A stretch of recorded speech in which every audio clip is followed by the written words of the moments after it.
人老化啦，你見到一啲咁嘅跡象啦。咁跟住咧，我哋會講講即係一啲同老人即係年老有關係嘅病。咁咧就嗰個有個即係 website 嘅，你呢度睇唔睇到啊？大家都冇老花係咪？咁你就睇翻嗰個，因為咧嗰個唔係即係我都係跟佢嘅啫，呢個係醫務衛生署嘅，即係香港政府嘅，就唔係我講嘅。好啦，有啲乜嘢常見同老人有關係嘅病啊？你知唔知啊？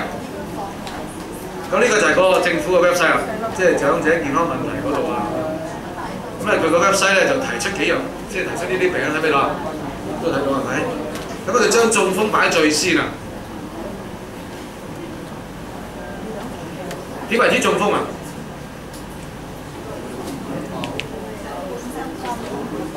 中風係腦嘅微絲血管爆咗嘛？咁一爆咗，你就會壓住啲其他啲地方啊，咁可能會缺氧，可能係咩啊？你因為啲血就幫帶啲氧上嚟噶嘛，你爆咗咪冇咗啦。咁啊中風嘅後遺症係咩？可能係會半身不遂啊，講唔到嘢啊，嚴重嗰啲可能喐都喐唔到啊，而且個康復係好長嘅。咁咧一講到呢度有幾個即係留意嘅地方啦。如果嗰個中風嘅老人家，佢即係好多時候中風出嚟咧，佢會行唔到啦，即係跟住講嘢講唔到啦。咁有啲嘅屋企人咧就覺得，佢都幾廿歲有得佢啦，唔好即係唔好逼佢啦。佢因為佢要去做物理治療好辛苦啊嘛，即係如果行到，咁講嘢又係啦。咁唔使佢講啦，咁指住啲咩就得咯。我真係親眼見嗰個個案咧，個老人家就因為佢中風，佢講唔到嘢，屋企就佢咧，唔去嗰啲語言治療嗰度做咧，佢永遠都講唔到嘢。行嘢都一樣，佢亦都覺得佢辛苦啦，咁坐輪椅算啦咁樣。咁於是乎佢就永遠都行唔到。有啲人咧就以為咧中咗風之後嗰啲人咧即係行唔到㗎啦。其實好多個案係可以行到嘅，不過好辛苦要練翻。咁咧就唔係因為佢中咗風之後咧佢就跛咗，而係因為中咗風之後佢某一個腦嘅地方咧就失去咗作用咧，佢唔記得點樣行。即係好似個細路仔，佢唔識得行路，咁佢一定要練啊，一定要練過晒。講嘢都一樣啫嘛。咁咧就佢點辛苦咧，你都幫佢練咧，佢就唔會唔得嘅。不過你知道佢好辛苦。咁都要睇佢自己毅力係點樣啦。咁所以咧中風後遺症咧就比較麻煩啦。即係如果屋企又唔係好，即係唔係好得閒照顧佢啊，咁咧就由得佢。咁美國咧就更加啦。美國咧而家即係中風之後咧，如果你同佢做物理治療啊、物理治療咧，就嘥好多錢噶嘛。咁而家點做咧？知唔知啊？佢行唔到啦，咁點啊？送架車俾佢，送架嗰啲唔係嗰啲出面嗰啲車，啲電動嗰啲咧，咁佢又唔係輪椅嚟㗎，啲電動車啊，咁我哋而家去啲美國超市好大㗎嘛，我哋成日要睇車㗎，因為咧呢啲中咗風嗰啲就橫衝直撞啊，揸住個車呼咁衝過去啊，政府就揾咁慳錢啦，咁啊唔使佢再行，俾架車就得咯。咁香港會唔會做咁啲嘢？我唔知。因為你去學過行路啊，做嘢嘥好多錢㗎嘛，而且好長時間㗎嘛。如果佢中咗風之後，佢學行路，可能行成大半年都未得行得到㗎。佢仲要動住個拐杖，我俾架車佢即刻搞掂晒。咁所以如果香港政府做到咁，你就知道你就快啲去抗議。即係佢唔想俾錢落去咧，即係醫嗰啲即係唔行嗰啲，俾架車佢搞掂嗰啲。咁呢個係咩啊？經常見㗎啦。其中第二個咧，經常見咧，即係白內障係咪啊？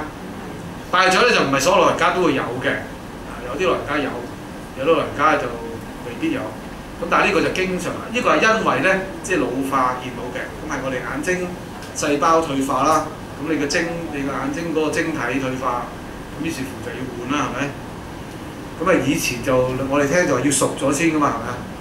其實唔關事熟唔熟啊，因為以前要排隊啊，所以話俾你熟咗啊。咁而家就有咩可以即刻做㗎嘛？即係如果可以得嘅話，以前我哋俾人呃咗好耐啦嘛已經。要等熟啊！咁原來要排隊啊！咁而家即係佢可以輪到你咪即刻做咯。咁但係當然啦，你要明白大內障做咗唔等於佢根治喎。如果你又仲有咁長命嘅話咧，可能做咗第二次喎。但係可能第二次到你90歲咧，就未必幫你做啦。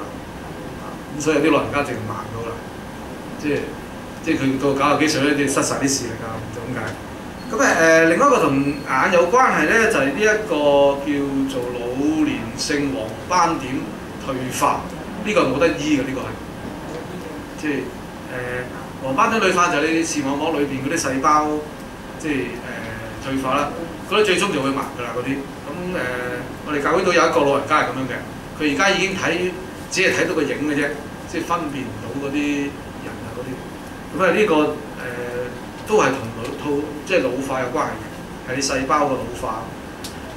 咁然之後咧就呢位症留翻下一次講啦嚇。冠心病啦，冠心病就係心臟病啦，即係啲心嘅血管塞啦，呢樣嘢。前列腺咧就應該係前列腺，即係男性啊，唔係女性啊。咁咧就男性前列腺有問題咧都幾多下嘅。嗰個病徵就成日去廁所，咁你話女性都會，女性就唔係前列腺嘅，女性咧就因為佢失禁，即係咁啊失禁咧就有好多理論啦，其中一個理論因為佢生完細路仔，咁咧佢嘅即係肌肉咧可能鬆弛咗啊，咁但係嗰啲係可以咩訓練翻㗎嘛，啲護士會教佢做翻啲肌肉運動啊，就訓練翻嚟。雖然間都係講嗰句咧，都係辛苦啦，係咪啊？即係又要你踎，又要你夾腳啊咁樣，咁未必人都做得到啊。咁但係男性咧，即係前列腺咧，就好多時候出問題就係佢晚黑屙夜尿啦，即係晚黑先再嚟屙，咁咧就會咩啊？會騷擾咗佢嘅睡，即係會佢瞓得唔好啦，即係成晚要醒啊咁。咁呢個唔係心理嘅喎，即係佢真係需要去廁所嘅喎。我咁樣講咧，因為咧我喺老人中心太耐咧，我就知道啦。逢親咧，我哋有旅行嘅時候咧，咁啊大家開完會啦，咁啊出發啦。一出發第一件事做咩啊？到埗啦，第一件事做咩啊？咁啊食完嘢啦，跟住咧有冇多廁所去啦？係咪緊張我唔知啊。多數都係婆婆去喎。去到邊度第一個就去廁所先喎。咁好可能係心理現象多過咧，真係。咁當然亦都係因為佢啲肌肉鬆弛咗，佢有失禁咁嘅現象，可能係咁樣。咁另外其他嗰啲咧就跟風嘅啫，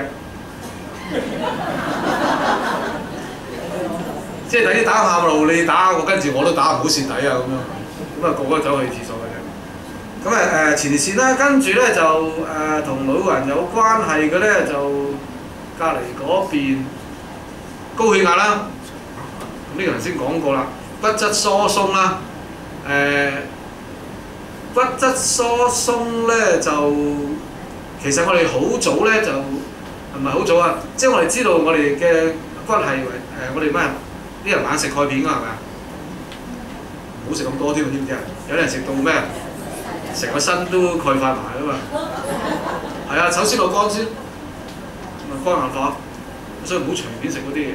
好啦，因為我哋嘅骨頭咧係最主要有鈣質喺度，嗰啲鈣質咧就唔係喺個骨裏邊咧就停喺度唔喐嘅，我哋不斷換嗰啲嘅鈣質嘅，即係我哋會應該會講下啲即係我哋啲細胞咧佢有一定嘅壽命啊，咁會不斷換啦，咁咧喺我哋後生嘅時候咧嗰個換咧就好足夠嘅，即係我哋失去即係換有幾多死咗，有幾多換落嚟嘅，年紀大咧。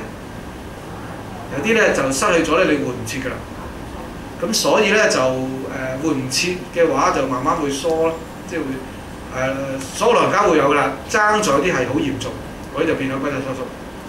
如果唔係嘅話咧，我哋骨會比較脆，係因為即係我哋補充鈣質咧唔係咁快啦。